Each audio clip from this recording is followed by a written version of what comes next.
Hello everyone. Today we are going to learn about constructors. Constructor is one of the main and major topic in OOPS concepts. So today we will learn basic understanding of constructor theoretically. Now I will explain theoretically what is the constructor, what type of constructor, where we will use, why constructor. So these are all basic definitions, basic understanding we will discuss today, and next session, next video we will see the example using the program.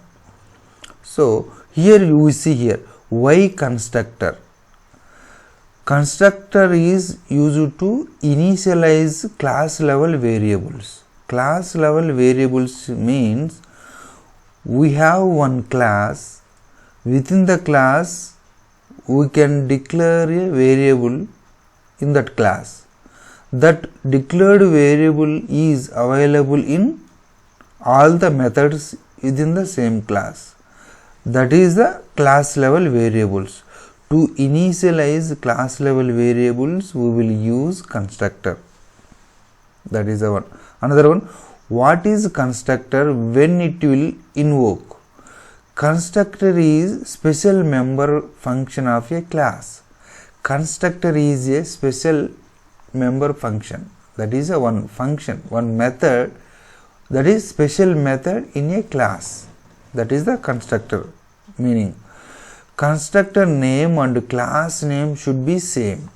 See, while creating the constructor should have the name, and class also have the name. The class name and constructor name should be same.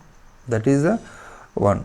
Another point is constructor will not have any return type because it cannot return the value. Previously we said function or method. Method will return the value, but constructor, though it is a constructor is a special function, though constructor will not have any return value, return type, because it cannot return the value. And using constructor we can initialize class level variables, like that is instant variables and static variables. In the first question, why constructor? That means to initialize class level variables. So using constructor we can initialize class level variables, but here variables will be two types, instant variables and static variables. Instant constructor will invoke at the time of object creating. So here instant constructor, it will invoke, it will trigger at the time of creating object. Static constructor will invoke, static constructor will trigger, will start execute at the time of class is loading. While class loading at the time, static constructor will invoke, that static constructor will trigger. While creating an object of the class, at the time instant constructor will trigger. That is the difference between instant constructor and static constructors. Here we see types of constructors, instant constructor and static constructors. Again, static constructor is special member function, that is special method, and this constructor will not return any value, and constructor name and class name should be same. Constructor we will use for initialize class level variables. This is the basic details about constructor. And here we see how to define instant constructor. So as we said instant constructor, this instant constructor, how do we define? That is, while defining a constructor, if we didn't use static keyword, it is called instant constructor. So how to define instant constructor is nothing but while creating or while defining a constructor, at the time if we will not use static keyword, that is called instant constructor.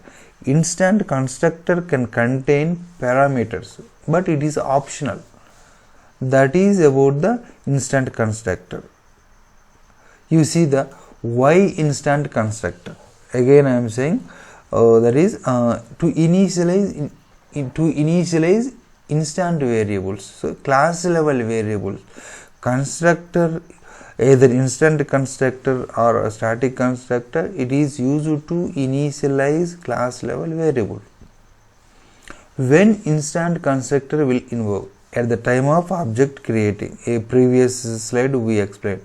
According to the parameters, we can define two types of instant constructors. Again, instant constructors are two types. One is parameterless constructor, that is a default constructor, and second one is parameterized constructor. Again, instant constructors are two types. One is parameterless constructor and parameterized constructor. Here we see parameterless constructor. That means this constructor doesn't have parameters. While defining a constructor, if we didn't declare any parameters, which is called as parameterless constructor. Parameterless constructor in the sense there is no parameters to that constructor. No parameters to that constructor. That is called parameter constructor. A class can contain only one default constructor. Default constructor is a parameterless constructor. A class can contain only one default constructor.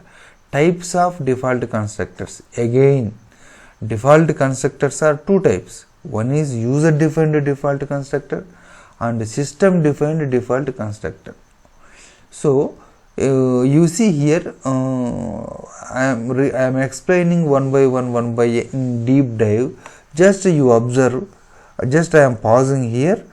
What is the constructor, when you use the constructor, how to invoke the constructor, how to define the constructor, and what are the types of constructors, and if it is an instant constructor, what are the types of instant constructors. If it is a parameterless constructor or default constructor, if it is that, what are the types of default constructors. Like that, we have to go deep dive about the constructors. That is because constructors is the one of the major and important topic, important concept in OOPS topics. So here we see user defined constructors. A default constructor which is defined by programmer is called as user defined constructor. User defined constructor. In the name itself it is saying user defined constructor. That means programmer defined constructor is called user defined constructor. Then we will see the other limitations of constructor. Limitations of default constructor. Default constructor will initialize the same values to every object. That is the limitation. To overcome this, we have to go for a parameterized constructor. So, as we said in previous slide, parameterless constructor and parameterized constructor. See here, another system defined default constructor. Previously we have seen user defined default constructor. Now we are going to see system defined default constructor. A constructor which is providing by the compiler is called as system defined default constructor. System defined default constructor. That name, that heading itself, it is saying system defined. This default constructor, any default constructor, that default constructor is defined by system. That means defined by compiler, that is called system defined default constructor. So here user defined default constructors and system defined default constructor. If the programmer will define the constructor, that is called user defined default constructor. If the system, that means if the compiler will define the default constructor, that is called system defined default constructor.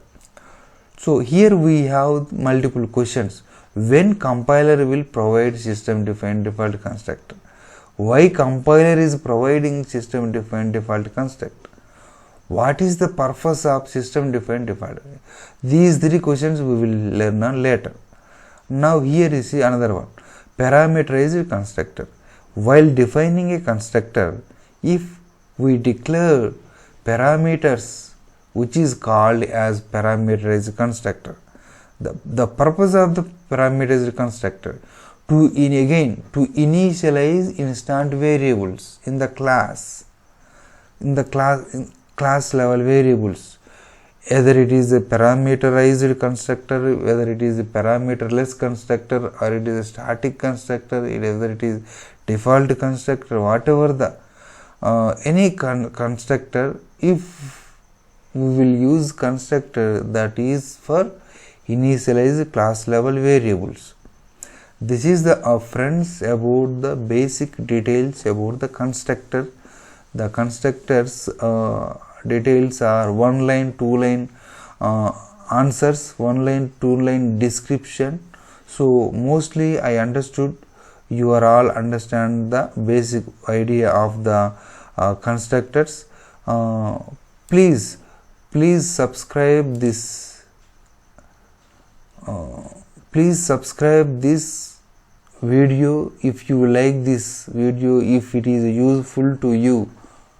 Thanks for your watching this video. Thanks for your valuable time to spend to watch this video. If you would like to give any comments, please give your comments, your doubts or your feedback below video. Then I will go through, I will reply accordingly. Thank you. Thanks.